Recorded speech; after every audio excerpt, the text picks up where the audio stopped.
In SolidWorks, mold tooling is designed around the solid model of the plastic part to be manufactured. Because of this, it's important that the part itself be designed in such a way that it can be molded. One factor affecting whether or not a design can be molded is whether or not it can be ejected from the mold. This can be determined by using draft analysis. Let's use draft analysis to make sure this part is properly drafted. The first thing I'll do is to customize the command manager to add the molds toolbar. This is a toolbar that contains many of the features we'll be using during the next few lessons. I'll click the icon and the draft analysis property manager appears. In order for this analysis to run, I have to specify the direction of pull. This is the direction in which the mold will be pulled away from the part. You can select a line, edge, or planar face to specify a direction of pull. Because of the nature of plastic parts, many of the faces and edges available could be at slight angles. To ensure you don't accidentally choose an incorrect edge or face, I suggest selecting one of the default reference planes. For this example, I'll choose the top plane to specify the direction of pull. As soon as I select it, notice the analysis runs automatically and displays the part in a few different colors. I'll discuss what those colors mean in a second, but first, notice there's an arrow in the graphics area that shows the direction of pull.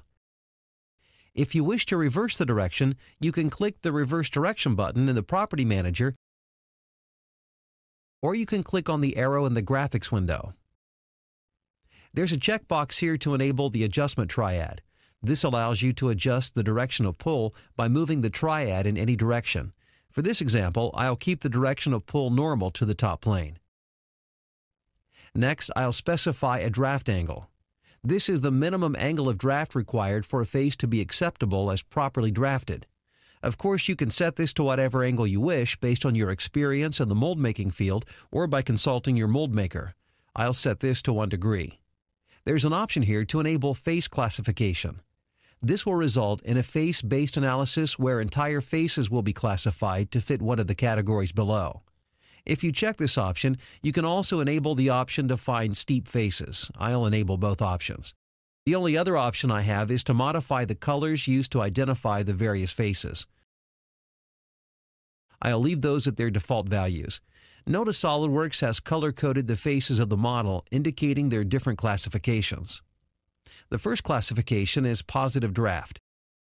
This indicates that the faces colored in bright green meet or exceed my 1 degree draft criteria, and a mold can successfully be pulled away in the direction of pull I selected. Next is requires draft. This classification indicates that the 1 degree criteria was not met, and consequently, the mold part will not easily eject from the mold. The back side of this part has a rib that does not have draft applied. This would have to be fixed before continuing with the mold design. Negative draft is similar to positive draft, but in the opposite direction. That is, a mold can successfully be pulled away from the part in the direction opposite of the direction of pull I specified. In most cases, red does not equal bad when using draft analysis. This part does not have what are called straddle faces. Straddle faces are those that have both negative and positive draft. We'll take a look at an example of a straddle face in a moment. Another face classification is positive steep faces. These are faces that only partially meet the draft criteria I specified.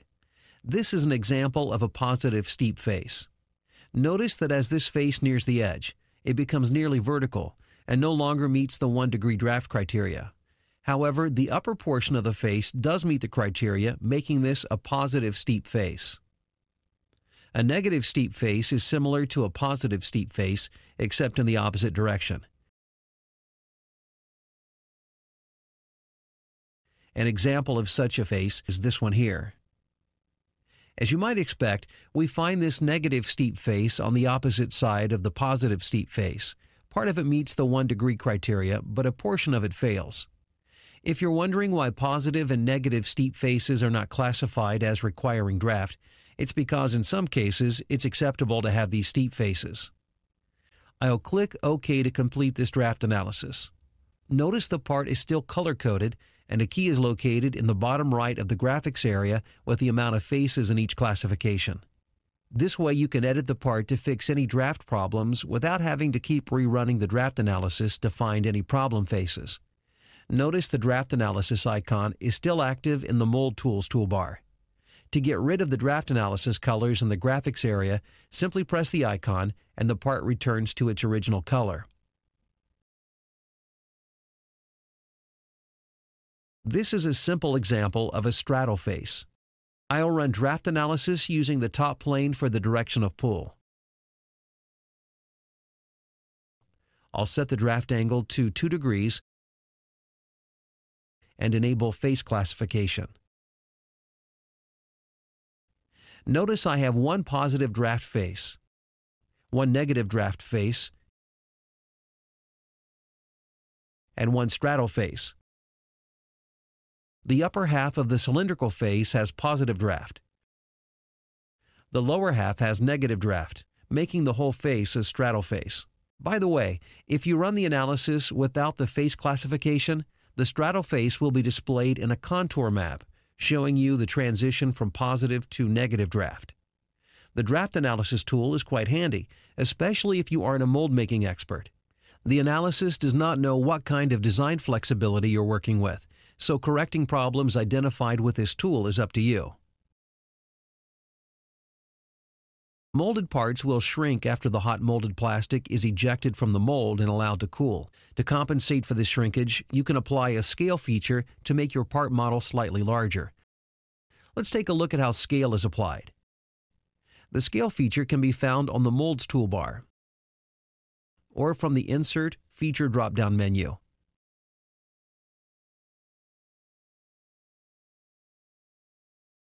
In the Scale Property Manager, you can specify either the part centroid, origin, or a custom coordinate system to scale about.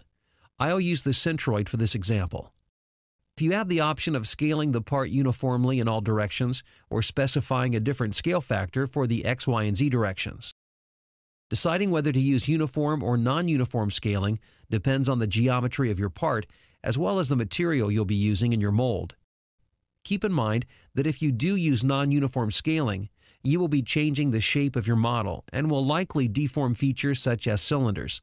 In this case, I'll be using uniform scaling. To specify the magnitude of the scale feature, you enter a scale factor. A scale factor of 2 makes the part twice as large, while a scale factor of 0.5 makes the part half of its original size. In this case, I want to make this part 4% larger. The scale factor that will achieve this is 1.04. I'll click OK and the part is scaled up. Notice that this part is an imported solid body. Had this been a native SolidWorks part file with a complete listing of features, the behavior of the scale feature would be exactly the same. Also notice that the scale feature appears in the Feature Manager tree like any other feature. It is an operation that makes the part larger or smaller at the time it is applied. Scale does not affect the size of any previously existing features or sketches. In fact, if you take the rollback bar and move it above the scale feature, the part will return to its pre-scale size.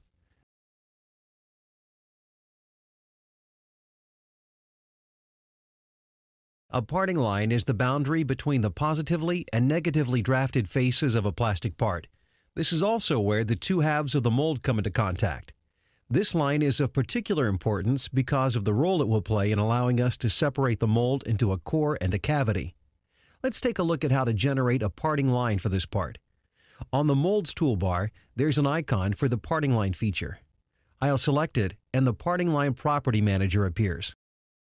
Remember that the parting line is the boundary between the positively and negatively drafted faces of a part. To determine which faces have positive draft and which faces have negative draft, the parting line feature will use the Draft Analysis tool. I'll select the top flat face to define the direction of pull and use 2 degrees as the minimum draft angle required. In the next few lessons, we'll be creating the tooling for this part, so I'll leave the Use for Core Cavity Split option enabled. In situations where you might have multiple parting lines, this setting identifies which parting line is the primary parting line to be used for splitting the mold. If there were straddle faces in this part, split faces allow SolidWorks to automatically split the faces into their positive and negative regions. I'll leave this option cleared for this example and click the button to run the analysis. Shown in dark purple is the parting line that was automatically created. You can see it was created based on where the positive and negative faces come together.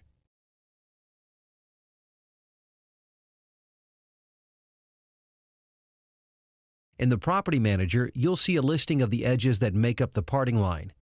This list, in combination with the selection window and selection tools below, allows you to manually define a parting line.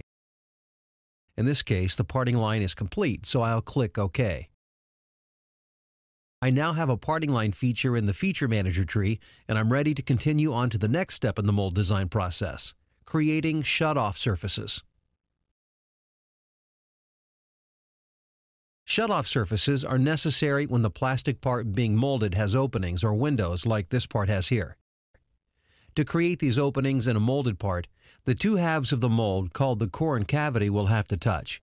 However, to design and manufacture the core and cavity, a shutoff surface is needed to define the shape of the face where the core and cavity will touch. Shutoff surfaces can be automatically created using the Shutoff Surfaces feature found on the Molds toolbar.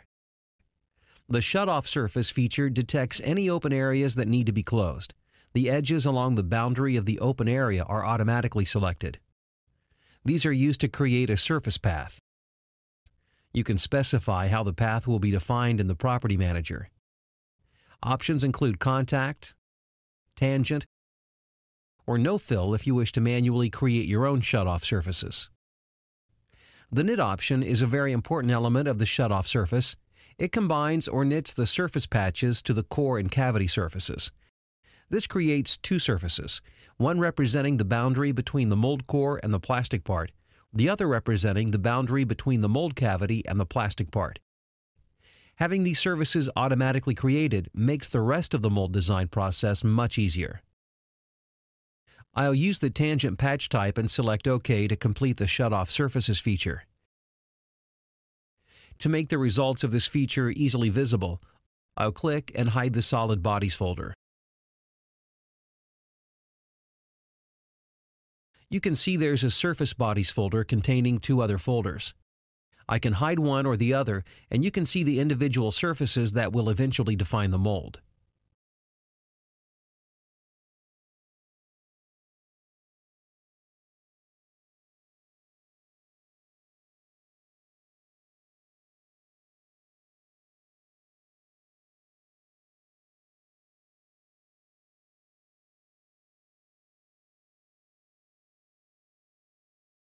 The next step in designing a mold for this part is to create the parting surfaces. These surfaces extend away from the plastic part and are used to create a contact surface between the core and cavity mold blocks. You will find the Parting Surface feature on the Molds toolbar. The Parting Surface Property Manager prompts you to select a method of defining the surface.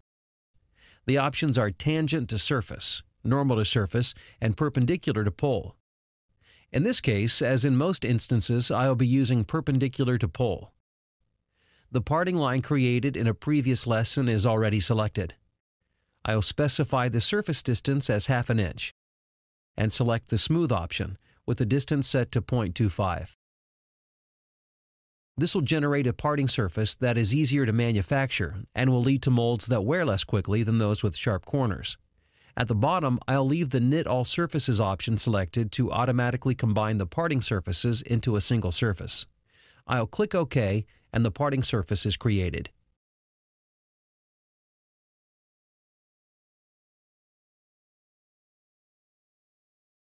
The final step in creating this mold is to generate a tooling split. This allows me to take a block and separate it into the core and cavity tools. The first thing I'll do is create a plane that will represent the interface between the core and cavity blocks. I'll create a plane offset 1 inch from the top flat face of the part.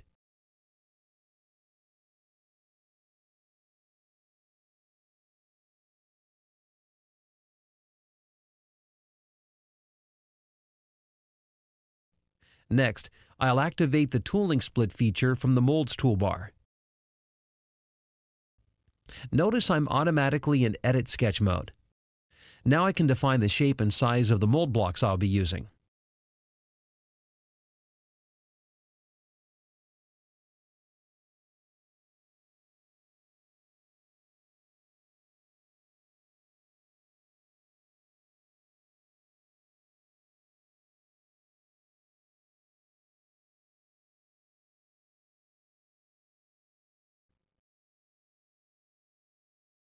I'll exit the sketch, and the Tooling Split Property Manager appears.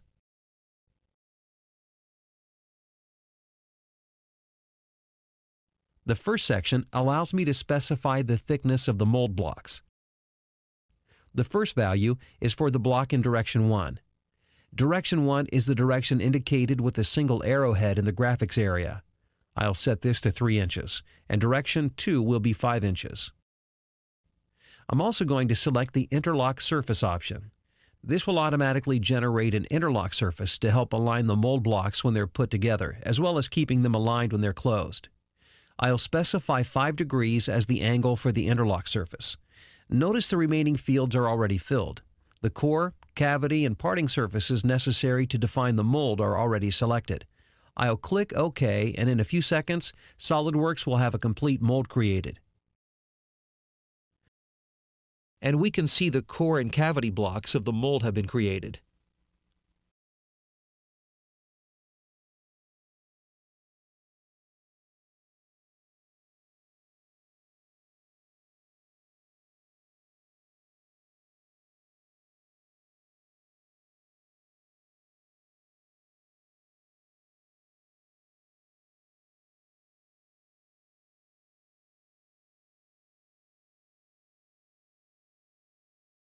In order to mold areas of plastic parts that are trapped, additional mold tooling might be required.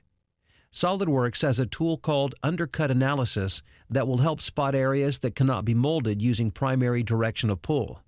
Let's examine this part. To access the Undercut Analysis tool, go to the View drop-down menu, Display, and select Undercut Analysis, or simply click the Undercut Analysis icon on the Mold Tools tab of the Command Manager. I'll specify the direction of pull by selecting the top face of the part. This process is similar to the draft analysis tool we reviewed earlier, except it specifically looks for trapped molding areas. Notice the red faces identified on this cut. These are defined as occluded undercuts, which essentially means they can't be molded without the use of side cores.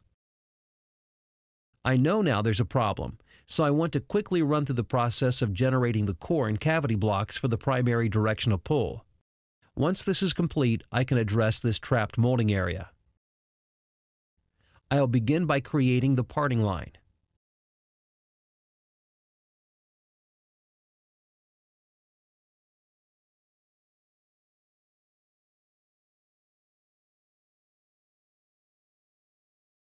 Next, I'll create the shutoff surfaces.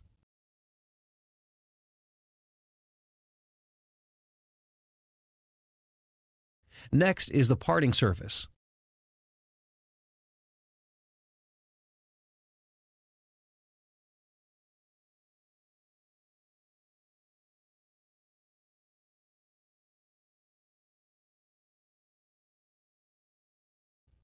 To prepare for the tooling split, I'll create an offset plane at a distance of 1/2 inch from the top plane.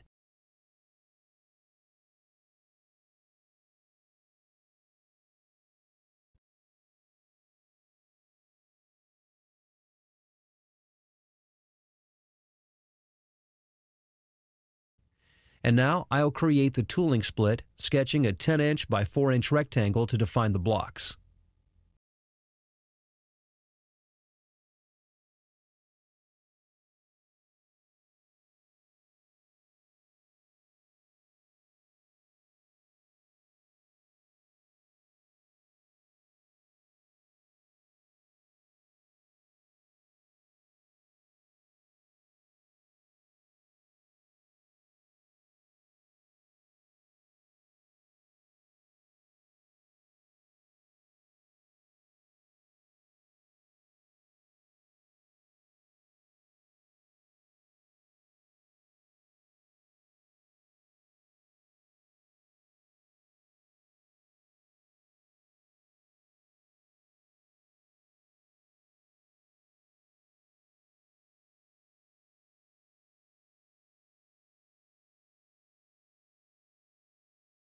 At this point, I have the main core and cavity blocks in place, and it's time to deal with the trapped area by using a side core.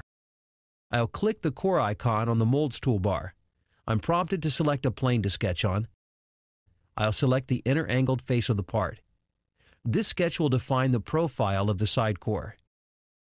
It should be large enough to encompass the region I'm trying to fix, and it should extend to the edge of the lower plate.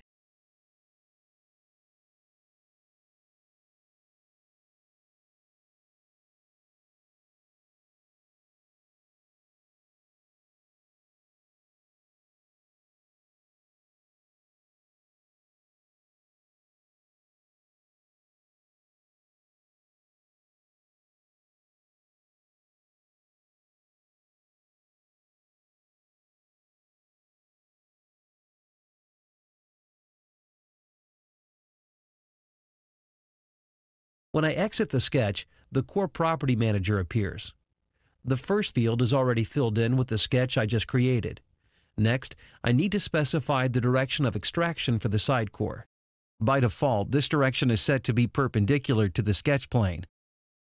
In this case, the default direction is not correct. The side core should be extracted along this edge. In the next field, I have to specify which mold block this side core will be cut out of.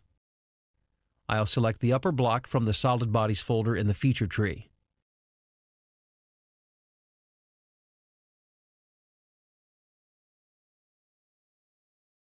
The last options will control the size of the side core, similar to defining an extruded boss. I'll enable outward draft to 4 degrees. In the first direction, which is away from the mold, I'll choose blind as the end condition. The specific distance is not important as long as the extrusion goes through the entire block. I'll just use the drag handle to make sure this is the case. Because of the position of the sketch plane, it's not necessary to extend the core in any other direction.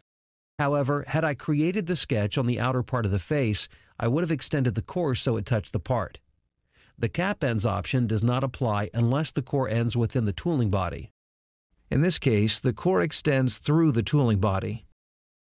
I'll click OK, and the side core is complete. If the side core doesn't show up right away, all you have to do is click on the core feature in the feature tree, select Show, then hide the tooling split body.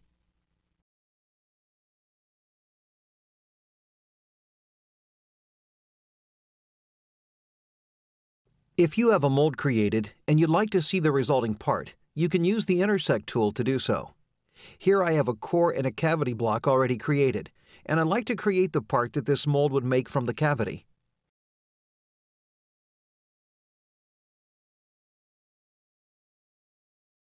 To use the Intersect tool to create a solid from a cavity, the cavity must be completely enclosed by the selected bodies. I'll launch the Intersect tool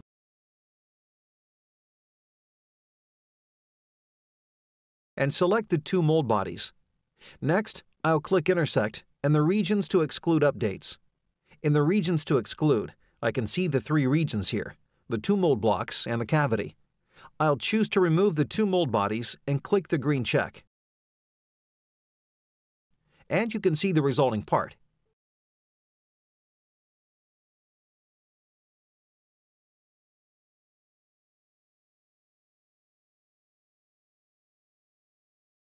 The process of creating common features such as mounting bosses and snap hooks can be automated using a set of tools called fastening features. These include both male and female mounting bosses, snap hooks and grooves, as well as vents. These features can be accessed from the Insert, Fastening Features drop-down menu, or you can find them on their own separate toolbar called Fastening Features. We'll begin by adding a mounting boss to this plastic part. I'll select the Mounting Boss feature from the Fastening Features toolbar to bring up the Mounting Boss Property Manager. Here under Boss Type, I have 2 options, Hardware Boss and Pin Boss. Keep in mind that both the Hardware Boss and the Pin Boss consist of head side and thread side properties. In this example, I'll use the Hardware Boss. I'll start by adding the head portion. The first thing I'll do is select the face that I wish to locate the boss on. As soon as you do this, a preview of the feature will appear. Notice the boss is located at the point where I clicked the face. I can further define this position by selecting an arc. This will make the center of the boss concentric to the arc, like you see here. If you don't have an arc to help position the mounting boss, you can leave this field blank and define its position after the boss is created by editing the positioning sketch. I'll show you where to find this sketch once the boss is complete. For now, let's define the parameters of the boss itself, starting with the outer diameter. I'll set it to 6 millimeters. The overall height of the boss can be defined two ways. You can manually enter the height, or you can select a surface that represents the mating face. I'll select the thickness of this part as the mating face, and you can see the boss will extend up to the selected face. I'll use 2 degrees for a draft angle, leave the rest of the parameter as is, and move on to defining the fins. In the fin section, you define the characteristics of the fin, such as height, length, thickness, and draft angle. You also specify the number of fins you wish to use, and a direction vector to use as the starting position for the fins. You can set the number of fins to 0 if you don't need fins at all. Once the fins are defined, I can click OK and the mounting boss is created. I mentioned earlier that if the mounting boss is not positioned using an existing circular edge as a reference, you can define its position by editing the position sketch. The sketch I was referring to is this one, listed in the Property Manager under the Mounting Boss feature. All you have to do is edit the sketch and use dimensions and geometric relations to locate the point representing the center of the mounting boss.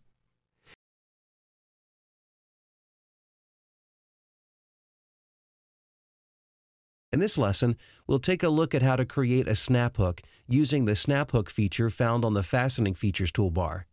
I'll click on the snap hook icon to bring up the snap hook Property Manager.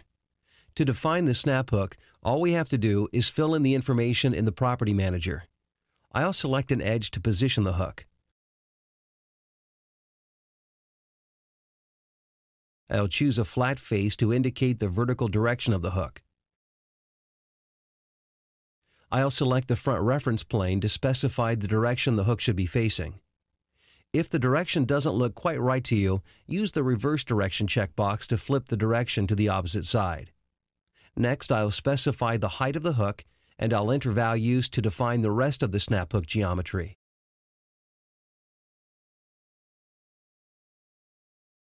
I'll click OK, and the snap hook is complete. One parameter missing from the Property Manager is the position of the hook itself. We defined an edge where the hook was to be attached, but we didn't specify how far along the edge we need the hook. To specify this, all we have to do is edit the sketch found in the Property Manager under the snap hook feature. This is a 3D sketch that contains a point representing the center of the hook feature. In this case, I'll edit the sketch and add a relation to place the point at the center of the edge. I'll exit the sketch and the snap hook is in place.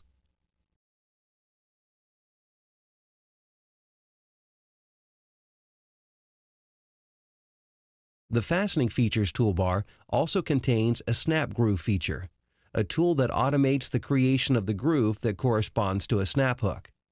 Because a groove will be defined based on an existing snap hook, you must first create a snap hook before you can use the snap groove feature. Also, a snap groove must be created on a different solid body than that which contains the snap hook. This can be done by having multiple bodies in a single part file, or by having 2 different components in an assembly. In this case, I'll be using a second solid body that is already in place. It's currently hidden, so I'll show it from the Solid Bodies folder in the Property Manager. To make this easier to see, I've also made this body transparent. One more thing before we add the snap groove. The existing snap hook must intersect the corresponding body. In other words, if we were to run an interference detection analysis on these bodies, we would see that the snap hook is interfering with the upper body. The need for this interference will be clear once we see how the snap groove is created, so let's move along and create it. I'll click the snap groove icon to launch the Snap Groove Property Manager. In the first field, we have to select the snap hook. Next, I'll select the solid body that we want to create the snap groove in, the upper transparent body in this case. Finally, I can modify the parameters of the groove using these fields. Once the values are entered, I'll click OK and the snap groove is created. You can see how a cavity is made in the upper body. This is the reason there must be an interference between the snap hook and the corresponding solid body. It allows this cavity to be created based on the interference and, of course, the values you type in. The vent feature allows you to take a 2D representation of a vent and convert it into a 3D cutout applied to a part. In this example, I'll use the sketch you see here to create a vent on this face. I'll click the vent icon to bring up the Vent Property Manager. The first item I'll define is the boundary of the vent. This is defined using the sketch segments that form a closed profile. For this example, the outermost circle of the sketch will be the boundary. Next, I'll select the face where I want the vent to be created. The vent will be cut in a direction normal to the boundary sketch you selected, so it's important that you select the face on the same side as the sketch. In this case, I must select the inside face. An error would appear if I selected the outer face since it's on the opposite side of the part. You can choose whether you want to add draft to the resulting geometry and whether you want to add fillets to break sharp corners. To complete the vent, I need to define ribs, spars, and any support areas. For ribs, I'll select the two line segments.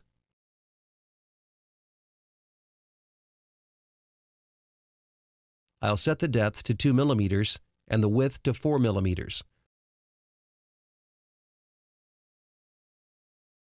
No offsets necessary, so I'll leave that at 0.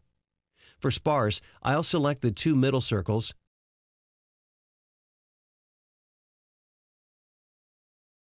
with depth of 1 mm and width of 4 mm. Finally, I'll select the inner circle as a support boundary.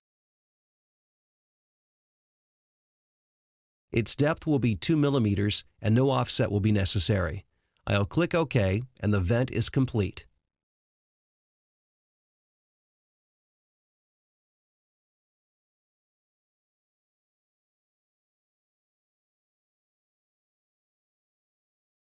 The lip and groove feature allows you to create just that, lips and grooves on edges of parts, saving you time by not having to create a series of manual cuts. In this example, I have a case where I want to add a lip and groove. The lip is to be added to the top part of the case, while the groove is to be added to the body. There are two ways to do this. One approach is to open each part individually, then add a lip or groove feature to each part one at a time. In this case, I would open the top part first and add a lip, then open the body part to create the groove. However, this feature can also create both lip and groove at the same time if working with two separate bodies in an assembly or multi-body part. Let me show you what I mean. To create a lip groove feature, I must be in the Edit Part mode. And since I'm working in an assembly, I'll have to edit one of these components. I'll go ahead and edit the bottom part of the case. I'll launch the feature.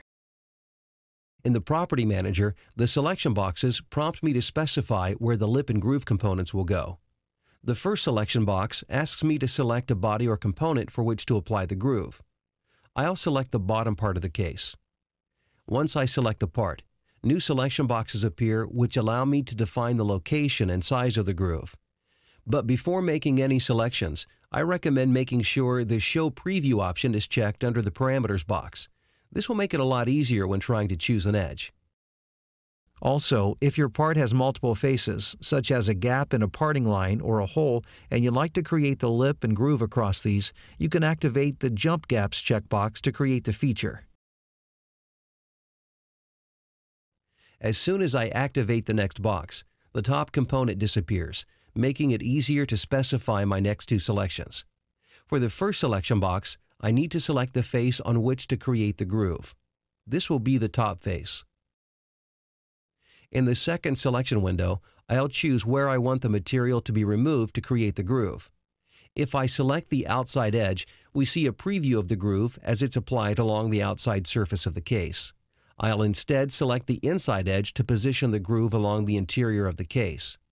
Keep in mind that you aren't limited to a single edge, and can select a chain of multiple edges or use the Tangent Propagation checkbox to select multiple tangent faces at one time. Next, I'll activate the selection window to choose which part I want the lip to be created on and select the top of the case. Next, I'll locate where on the part the lip will go. In the graphics area, you can see that now the bottom part is hidden, but lines indicating where the groove is located are visible. This will help me avoid confusion when placing the lip. I'll select the bottom face of the part to create the lip on. For the next box, I need to specify a matching edge to the groove. Remember, since the groove was added to the inside edge, we need to specify the lip on the inside edge as well. The final selection box lets me define a direction for the lip groove, but since the preview looks correct, I'll leave this box blank. With the preview looking correct, I'll continue to the next section, Parameters. Defining the lip and groove dimensions is pretty straightforward, and it's just a matter of going down each scroll box and adjusting their values. I recommend activating the Link Matched Values checkbox option to link corresponding values. When I'm finished entering the parameters, I'll click OK to complete the lip and groove feature. I'll return to Edit Assembly mode, and we can see the feature was added.